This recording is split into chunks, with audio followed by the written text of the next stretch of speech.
Alexis. I'm a junior at the University of Alabama, and I studied abroad with CIS in summer of 2023 in London at the University of Westminster. Do you have any tips for budgeting while abroad? Yeah, so I'm a person who really likes to be prepared, and so I may have done a little too much research. And the easiest way that I went about it is trying to figure out what your average costs cost in a different country. So I went directly on Google Maps and looked at all the nearby restaurants of what does an average breakfast meal cost, an average lunch meal, an average dinner meal. But I found out that if you ate out every single meal, the average cost would be like 30 pounds. And then I looked at the groceries and said, okay, what are like certain groceries that I would make a breakfast or make a lunch or dinner?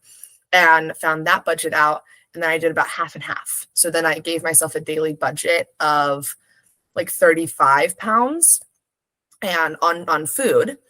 And then I looked up the transport system. I know that the tube in London is very popular. And I looked at the price of that and put that into my daily budget. I ended up getting a monthly pass when I was there. So I was like, okay, how much of that would be in my monthly budget? And as well as how much it costs to travel while studying abroad. I'm a person who loves to travel, and I knew I wanted to go at least one place. I ended up going to Paris, France, with one of my study abroad friends, and I ended up going to the coast of England to the Seven Sisters Cliffs. And so before I went abroad, I didn't know exactly where I was going to go, but I looked at the overall costs of what trains cost, flights cost, that overall transport, and put that into my monthly budget as well. And I was able to get like a rough estimate of how much I should save in order to have a month's long amount of money that will be good enough for me to like thrive on and have fun while abroad. And then also like little things like shopping and some extra spending money. And through all of that, I also had found restaurants that I liked while trying to figure out budget, like looking at the places that I wanted to try. And at the end of the first month that I was there for 6 weeks. I had leftover money. So then I was able to spend the last 2 weeks maybe going to a little bit of a nicer lunch or a little bit nicer dinner. And just simply going on Google Maps and figuring out what the average costs of things are, in my opinion, is the best way to go about figuring out a budget. How did you go about finding the courses you need for your major? I actually never even heard of the exact program that I wanted to go on until I went to my study abroad office. So I had picked out a CIS abroad program in Greece that was similar enough, in my opinion, to get criminal justice credit, as that's my major. And I went to study abroad office to ask, like, hey, could I get some credit for this? And they asked if I would be willing to go to London. And I was like, well, yeah, that's great for me. Yeah, sure. Why? And they told me about the Jack the Ripper course that's offered at Westminster, is one of the most highly rated courses of like study abroad, more so than other companies. So shout out CIS for that. But so many people who were current Alabama students or Alabama alumni have taken that course and absolutely raved about it and loved it.